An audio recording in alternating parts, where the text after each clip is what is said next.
Entrez dans un monde de douceur, forgé par la nature, le temps et la main de l'homme. Au début des années 90, Tadej de Slišević découvre la ville d'Alep et tombe immédiatement amoureux de ses habitants, de sa culture, de ses savoir-faire.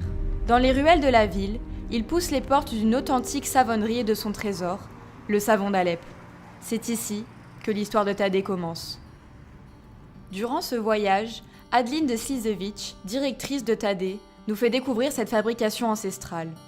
Traversons ensemble les paysages de Syrie pour voir la première étape de ce processus unique, la récolte de l'olive. La récolte, c'est l'étape préliminaire à la fabrication du savon d'Alep. Et là, on se rend bien compte de ce cycle annuel. Oui, je viens souvent suivre le développement de l'olive sur l'arbre, puis la récolte, qui sera ensuite apportée dans les moulins. Avec l'olivier, nous, les Méditerranéens, nous avons un rapport quasi charnel.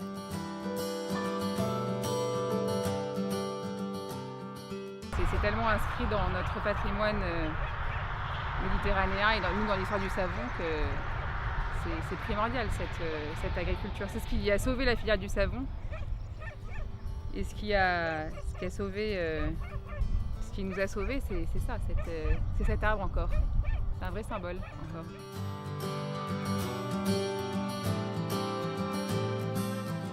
Nous qui sommes du sud, les productions d'huile d'olive sont moindres, alors qu'en Syrie, la terre reste très très généreuse. L'arbre, pardon, n'est pas traité, donc on est sur une production agricole qui est très naturelle ici, et qui est encore abondante.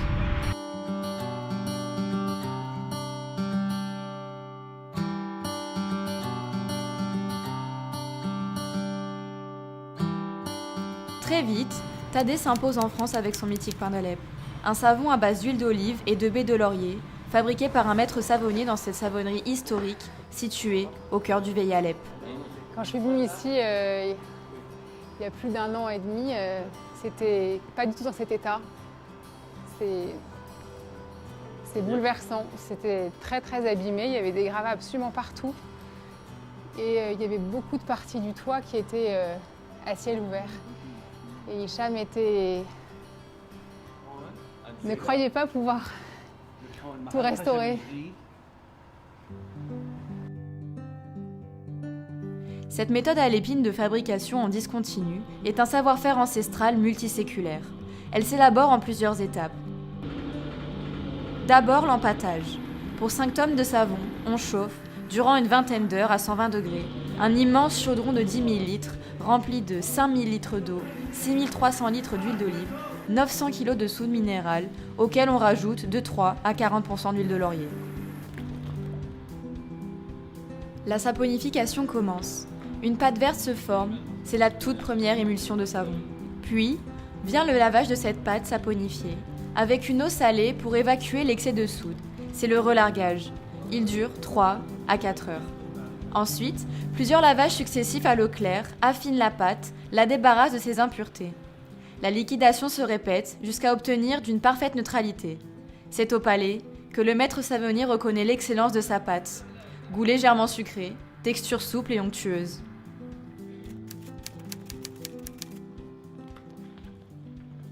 C'est vraiment pendant cette opération de coulage pendant laquelle on mesure toute la richesse de ce produit très noble à l'œil d'abord parce que c'est magnifique. On voit que c'est très naturel. Il n'y a que de l'huile d'olive, de l'huile de laurier, puisqu'on enrichit aussi d'huile de laurier. Plus le savon va être riche en laurier, plus il va être désinfectant. C'est vraiment ce qui a fait le succès de l'Alep. En arabe, c'est saboun rare. Nous, on l'a dénommé puisque Tadej était le premier importateur il y a 26 ans de ce produit. On l'a appelé savon d'Alep en référence aux Marseillais, mais vraiment, ce qui fait sa spécificité, c'est cette huile de laurier. Et c'est vraiment pendant l'opération du coulage qu'on mesure, qu'on sent, qu'on déguste, je dirais même, la noblesse du produit, aussi beau à l'œil que bon pour la peau.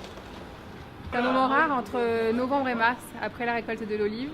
Donc c'est une fois par an et c'est assez rare de pouvoir le voir de la sorte. C'est pas toujours possible.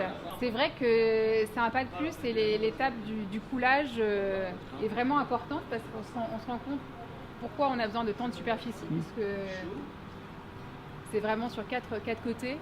Et voilà, toute la savonnerie eh bien, montre son plus beau jour pendant cette étape du coulage. On voit aussi les débuts du séchage des tours derrière. Et puis la cuisson, donc on se rend vraiment compte de la nécessité de ces lieux. Il faut dire que la savonnerie Jbeli, c'est une des seules savonneries à Alep qui a été construite et qui originairement est une savonnerie. Et le faire revivre ici, après tout ce qui s'est passé, c'est plus qu'un rêve. Vraiment.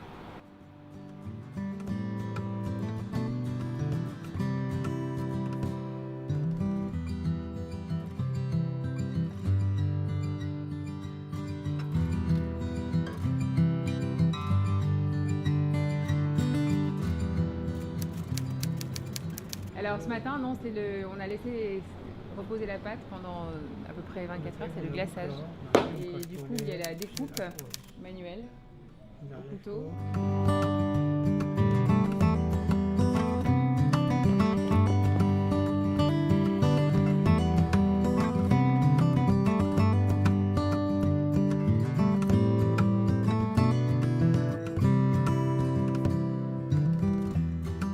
Ça, c'est un tampon. On l'a fait décliner ici sur ce seau en cuivre. Et voilà, la fabrication se passe et hop, je peux moi-même apposer ce seau. Chaque savon est estampillé à la main.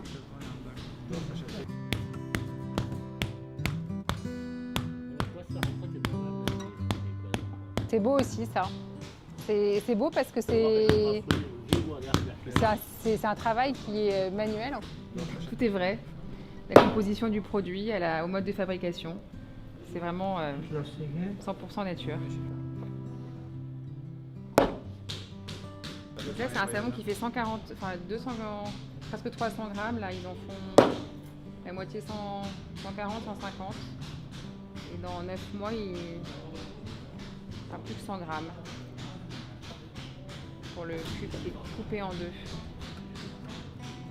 Il restera plus que 5% d'eau. Et puis après, il y aura la dernière étape, c'est le séchage, qui se fait aussi manuellement. Ça dure à peu près 9 mois de séchage. C'est une grande spécificité du savon. En effet, l'autre particularité de la lep, c'est d'être échafaudé en tour ou en pyramide, comme ici sous les voûtes de cette savonnerie, pour se solidifier naturellement jusqu'à l'automne prochain. Grâce à cela, la grande majorité des Alep flottent dans l'eau et leur teneur en corps gras est supérieure à 82%. Plus durs qu'un savon moulé, ils sont donc plus durables et plus économiques. C'est un savon qui est économique, qui dure longtemps. C'est ça qui a fait son succès, c'est pour ça qu'il est universel. C'est vraiment dû, évidemment, à ses composants, mais aussi à ce séchage qui est fait à l'air libre. C'est juste extraordinaire. Le process du savon, il est fait une fois par an entre décembre et mars. Il sèche 9 mois et après il va être mis sur le marché pendant toute l'année suivante. Donc il faut 2 ans de process en fait entre la récolte de l'olive jusqu'à la consommation finale.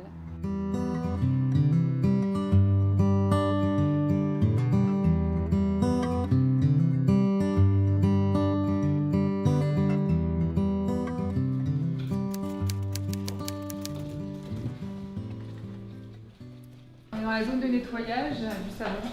Donc les savons ont été produits l'année dernière, ceux-là, et on les a mis sur le marché à partir du mois d'août. Donc c'est la production 2018-2019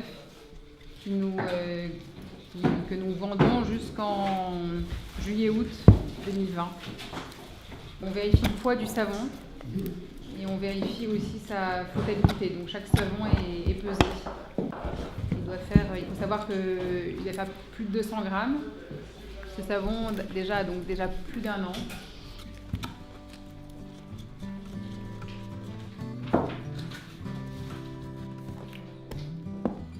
Ainsi, depuis plus de 25 ans, Thaddée s'impose comme la marque de référence du hammam, fédéré autour de son plus beau fleuron, le pain d'Alep, pure huile d'olive et de laurier noble. Souverain pour tout épiderme, ce cube mordoré au cœur vert et moelleux est le roi des savons. Hypoallergénique, surgras, il fait des miracles pour les peaux fragiles et réactives. Économique et biodégradable, il respecte aussi la planète. Le véritable, le meilleur et le seul savon d'Alep est celui qui est fabriqué en Alep.